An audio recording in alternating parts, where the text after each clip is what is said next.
everyone, welcome back. It is time for another video, but this time we are doing something different. So before we get into that, I'm going to introduce to you who we have on the show today.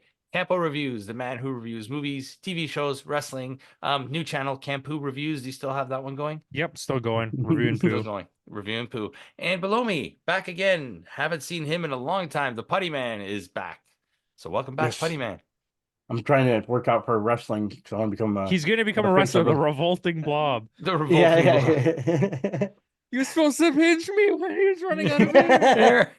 air. Anyways, this is a new show. Do you want to It's tell a him new about the show. show? It is absolutely a new show. So on the weeks we do not have a wrestling review, we are going to be doing a Mount Rushmore of wrestling series. So this is going to be a series of videos where we will put together our Mount Rushmore of certain wrestlers, companies, all sorts of stuff. We are starting today though. What better way to start with the Mount Rushmore of Golden Era wrestling tag teams. So the Golden Era is anything pre-1990, and the rules are as follows. In Golden Era, it can only be North American companies, no international companies, no, I guess, international teams. I strayed away even from like North America, mostly just US. US, yeah. Yeah. So But let us build our Mount Rushmores of Golden Era tag teams. Since Putty, it's my show, and Putty, you are new to the show. You haven't been here in a while. We are going to go put together your Mount Rushmore of tag team Golden Era tag teams. Go for it. Who So are your four people you're putting on your Mount Rushmore? tell us your honorable mention first. Okay. Well, I don't mention, but just because they weren't really that good wrestlers, they were just very entertaining. Which was the Bushwhackers, which at the same time they were just, it was an easy thing to mimic as a kid, so I really liked it, but it was very gimmicky. Um, So then I guess I thought this would have like an order. So I'm trying to think. I guess I'll speak on, yeah. Okay. So what I'll do is, okay, okay, I'll do actually Ricky Steamboat and Jay Youngblood, because I think more the reason I picked that one was because just Ricky Steamboat himself. You know what I mean? To be honest with you. So, but I still loved that team. Um, then the Mega Powers, which of course is Hogan and Randy Macho Man Savage. But then the two best ones, with my eyes, well, it's actually tied, would be the Hart Foundation, which we got Bret Hart, and that was the thing that he started doing the glasses with all the kids and everything. So who could didn't fucking love that shit every single time it happened? And then of course Road Warriors with the spikes on their shoulders. I don't know. For me, it was more of the dramaticism and the way they like gave themselves more of like a dynamic look instead of not. Because even the Mega Powers, when it came to Hogan and Macho Man, was he dressing up in like the same colors as They were, Hogan? yeah, because back then Okay, that's when Savage had he just got the Slim Jim contract, so okay, so he did. he's That's right. getting the red and Okay, yellow to do the that's right. I handshake. remember that now. Okay, so I remember there was that time, but I didn't know if that was the Mega Power series. That was that That time, was the Mega right? Powers. And he Okay, was so also wearing red and yellow when he did the Mega Maniacs with Ultimate Warrior. okay. I forgot about that one. Now Ooh, that was a yeah, I was, coked up team. yeah, That was but also 90s. Yes. yeah, but Early 90s. yeah. So that's my Mount Rushmore. I think Road Warriors and Heart Foundation are the two that are my favorites. But again, it's weird because the Mega Hmm. Powers is fun too because it's very gimmicky. But I feel like those two had more fun because I mean, like I wish I never got any of the later action figures when it came to the Road Warriors. But I could imagine how those were as far as like flexibility, because back then we had those like stiff rubber figures with those kind of I would have things back in killed the to LJ. day. have some Road Yeah. Warrior action The figures. only piece of Road Warrior merch that I have is the 1989 Nintendo WCW wrestling game with the Road Nice. Warriors on the cover. That's Yeah. classic. Yeah. So But Campo, yeah. your honorable mention, and who would go on your Mount Rushmore of Golden Era tag teams? My honorable mention is Arn and Tully. The The Brainbusters. Brainbusters. I don't remember. Were they the Brainbusters pre WWF? No, they were Arn and Tully in JCP, and they became the Brainbusters in In WWF. WWF. Okay, Yeah, so I'm because they not were wrong. part of the Horsemen in JCP. Yeah. They're just a really good tag team. They had a lot of success right in the window just before the 90s, right? Heavily influenced these guys. Yeah. Well, my whole list heavily influenced those guys. Um, I just a really good tag team generally, right? They won the WWF Tag Team Championship right as they went over there. They won the NWA twice, among other things. They never won in WCW, but I guess No. NWA kind of counts because JCP became WCW WCW. eventually in But 1988. yeah, Yeah. so that's my honorable mention. So we'll go Okay. right into my whatever it's called, Mount Rushmore. I don't know how I forgot that. I got the Road Warriors. I think throughout the 80s, they're one of the best tag teams. They do have a lot of haters in the wrestling world, in the industry, because they refuse to sell. They they got paid a lot of They were times and didn't stiff. perform. Yeah. Yeah, they were dicks. They were always drunk and stuff. Like, I mean, that was the 80s. But like as far as being iconic, like just the look, and they were really good wrestlers. Yeah. They were really athletic. They made it look, they were just cool. They were so cool. And they won a lot. So I think that matters. Demolition. I think in the short amount of times that they were in the 80s, they put up the longest tag team title run. They Up won the until the tag. New Day broke it a few years ago. So Yeah. yeah. They won the tag titles 3 times. And they're the ones that pass it off to the British Bulldogs. So who then pass it off to the Hart Foundation. Yep. But so I just think they're really important, and they might be a slight ripoff of the Road Warriors, but outside of the gimmick, they were a really good tag team and one of the best of all time in a capsule just in that like moment of time. Next I got the Rock and Roll Express. I think just they're still going. Yeah. They are. Like, I Ricky don't know if Morton they're and signed to Bobby NWA, Gibbs. but They're like my dad's age now. yeah, Like I don't know if they signed to NWA I don't know if as they're a signed, but they do a lot of appearances for yeah, them. and I know that Kerry Morton is wrestling in GCW right now. He's pretty good, but Yes. yeah, really iconic tag team.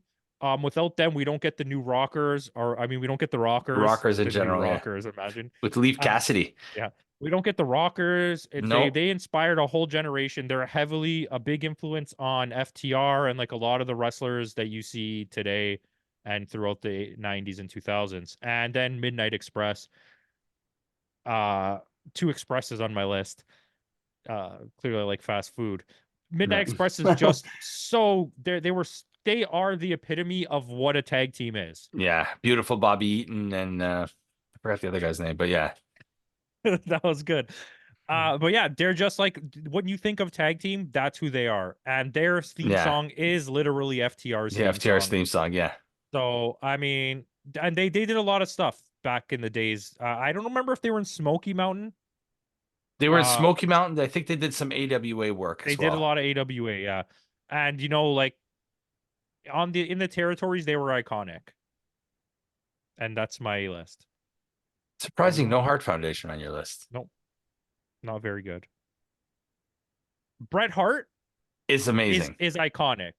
The Hart Foundation is a good tag team.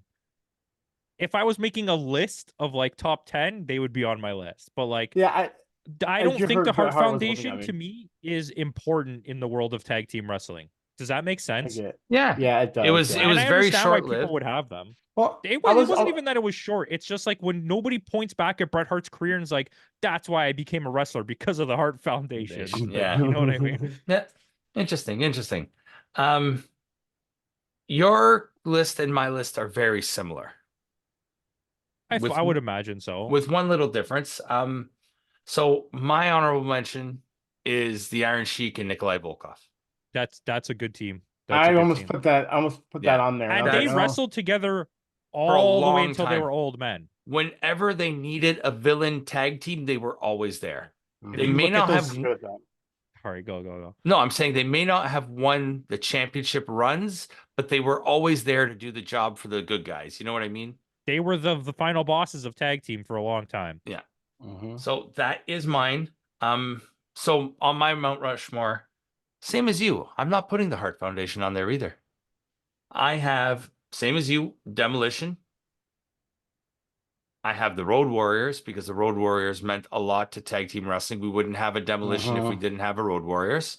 Road Warriors are probably the most badass tag team. The face paint, like you feared those guys when they came on screen. That like you knew what was happening right when you heard that. The Brainbusters did make my Mount Rushmore. Okay. And the Rock and Roll Express are also there, only because of their longevity as well. Like they were one of the best tag teams, one of the best AWA tag teams. And because they weren't WWF, they may not have gotten as much love as they should have. They did wrestle in WWE for a very Shortly, short period, or a right? brief period, yeah. But yeah, that's my Mount Rushmore. Wait, that was only 3. No, that's 4. Oh, Demolition, you Road said, yeah. Warriors, Rock and Roll Express, and the Brainbusters. Wow, no love for the Midnight Express. That's crazy. It was close. It was close they're- between them and Volkov and Sheik. These are all really good lists, and I think one thing that we can identify across the board is that Legion of Doom / Road Warriors were really important. Yeah. Yeah. Yeah. Team. They I think that's what it is, but it's something that can go that can play off everywhere. You know what I mean? They're that's just the reason why I think cool. Yeah, they Well, this- looked cool. They sounded cool. Like they were big, meaty men.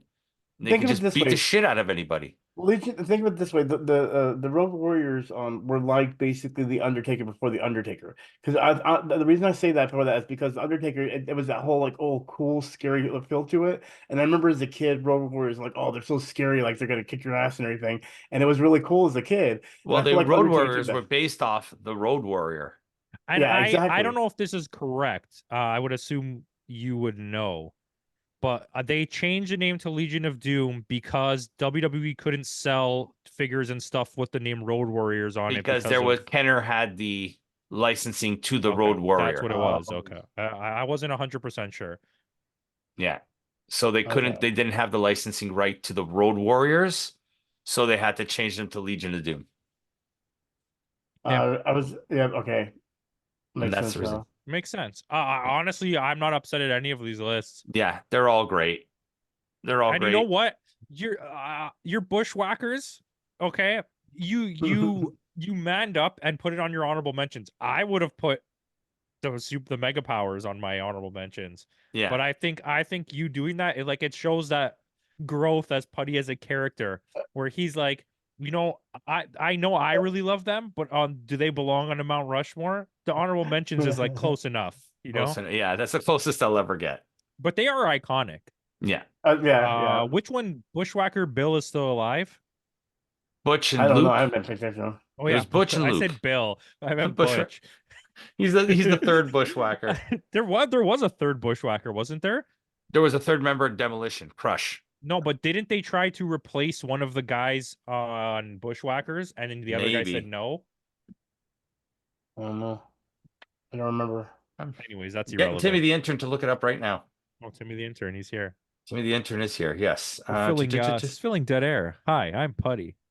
Yeah, Bushwhackers had the tag team. They were Butch and Luke, but there was another Bushwhacker. Rip Morgan was his name.